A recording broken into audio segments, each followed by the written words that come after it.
So I'll talk you through some of the shots that I've got. So this is my kind of like close up in mocap talking shot. I've got I think 5 different camera angles for this scene. I use all of them, but I kind of stagger them out a bit more because I want to keep the viewer engaged, and by switching the cameras, it makes them keep interest a lot easier. I really like these close up shots with the background stuff. So this is my mocap bit. So I was doing stuff in front of green screen. I actually used my Mando helmet, which I created myself, to demonstrate the really big issues with the glowing. And you could see it on the side of the mask there. And then here in front of the LED volume, one of the issues I actually had was the flickering. I couldn't get rid of it. But this is something that you need to address on the day of filming. So it's something I couldn't really do in post. I also liked using the different types of LED volume to show a more of a variation, and these were in our Media City campus. I also used the big advertising thing. It was actually kind of something that I thought of on the day. I didn't have it in my script, but I thought I was going to get an outside shot anyway. And then I saw a big screen. I was like, it's obvious. We've been using this technology for years. It's insane, not to mention. And here you go. This is actually a video I filmed in Doc 10 a few years ago, of the set, on Match of the Day. I think it was a really nice thing to just add in there, to show the actual real use cases of virtual production. I go on to describe a lot more, trying to use many camera angles again to keep interest of the viewer. For this big mocap shot, it's actually 3 layers of video, which is all composited out. I matched it in Unreal to try and get it as close as it could be, and then I realigned it in Final Cut Pro to specifically get it perfect. And I'm really proud of how it turned out. And then you can see here I've put a few of the shots I've done. This was one that I did in lectures. This is me in mocap with a scene that I created myself. The trees are all kit bashed. I also added some lighting to try and develop the scene further, and it looks really cool. I think the cool red effect looks great, and I added in the fire to really uplift the scene. That's why I did like the half cut shot in the final edit, so that the viewer can see what it does look like. So it looks really cool. I really, really love this shot with the fire. Very heavily inspired by like Iron Fist and the intro sequence to that, the title sequence to that. This is me again in mocap, a fully black blank background, with the fire ring. I actually had more fire because in the testing it kind of looked like they came from little spots, and so I added the full ring, which pretty much killed my computer, but it looked really cool. I think it added a lot more to the scene, and the fact that there wasn't anything in the background kind of added to it. I also added a show light, so to add a bit of green to the character.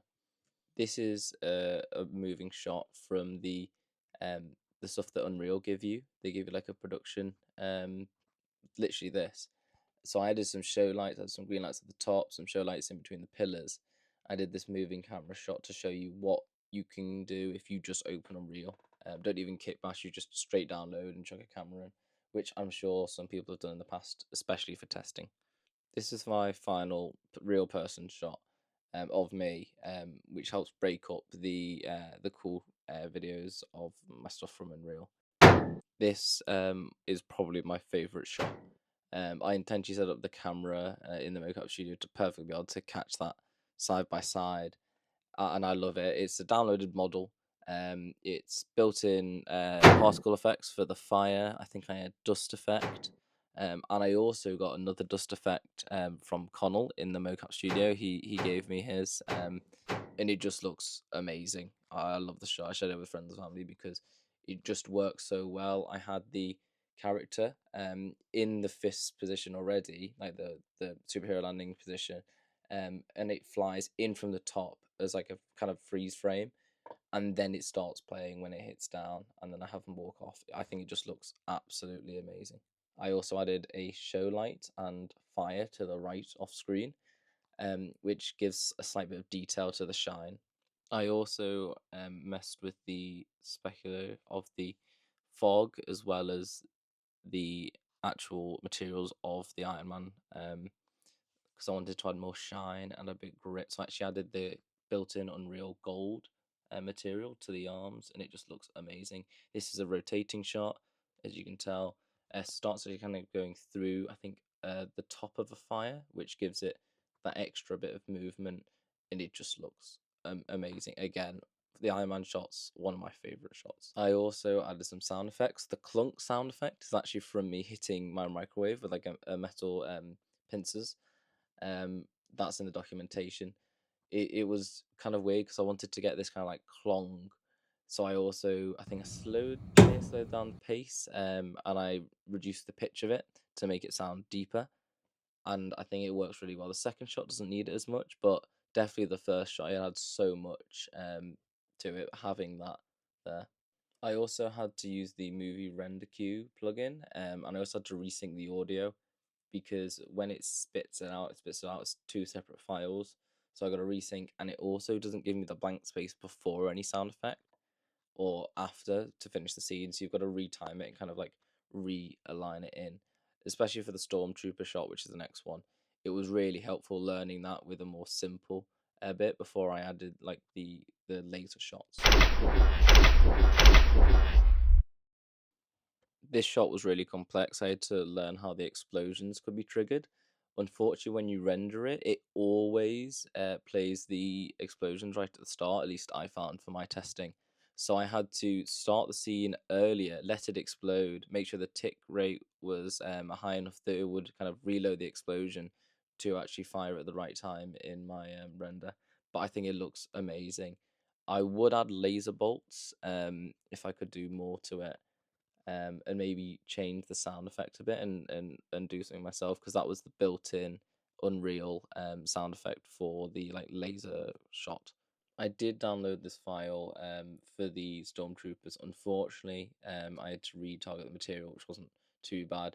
I found when I tried to use the Mandalorian and some other characters, there was so much issues with the mesh targeted to material that I just kind of gave up with them. But this was luckily only 3 bits that had to be retargeted, and the whole thing was all still working with the Skeletal mesh.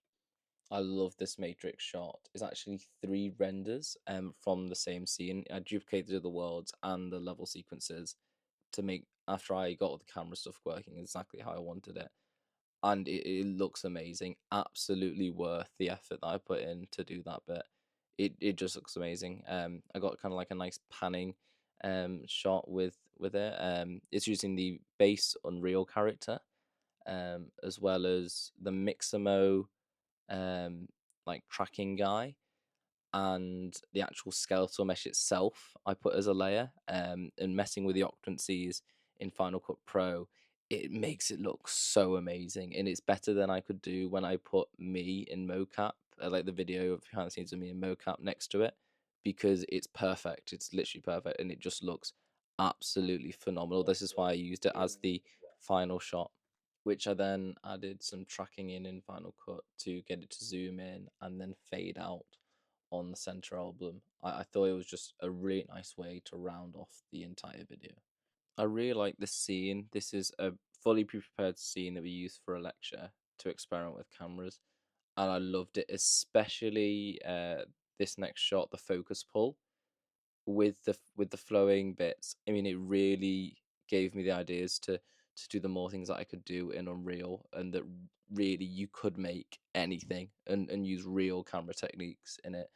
Um, it was just really nice to see. This is when we were experimenting with boundaries, and if you enter certain bits and the camera changes, it's more useful for video games. I found that I didn't really want to use it for any Unreal shots, because I prefer to add those kind of effects in post. Saying that though, I did add a lot of stuff affecting the atmospheres for a lot of the shots to kind of tone it more to what I was trying to get the feel of the video. I really enjoyed experimenting with motion capture. We did it in lectures with Annabeth. We shot some zombie bits, which is one of the ones I used, and I really enjoyed what you could make from it. And after experimenting further, I came up with a lot of shots I wanted to do. As you saw, I did the Matrix. I did a few others. And this is me actually doing some extras. I did a running and hide shot. Um, I I don't think it would have fit as well in the video. I mean, if I made it in time, I would have definitely done it um and put it in. But I've got like a few extra shots. We did the obviously the jump as part of the superhero landing. I'm going to use that an experiment further with the software because it was so much fun. Even did some Jedi shots. Unfortunately, I'm not used to doing the tracking and adding an item to the hand. Presumably, that's not too hard to do, and it's something that I'm going to experiment with further. But I really enjoy it. I think it's went really well. And I've really enjoyed the module overall. There's a lot of things that I could nitpick and fix, but I think as a whole, I'm really proud of the work that I've done.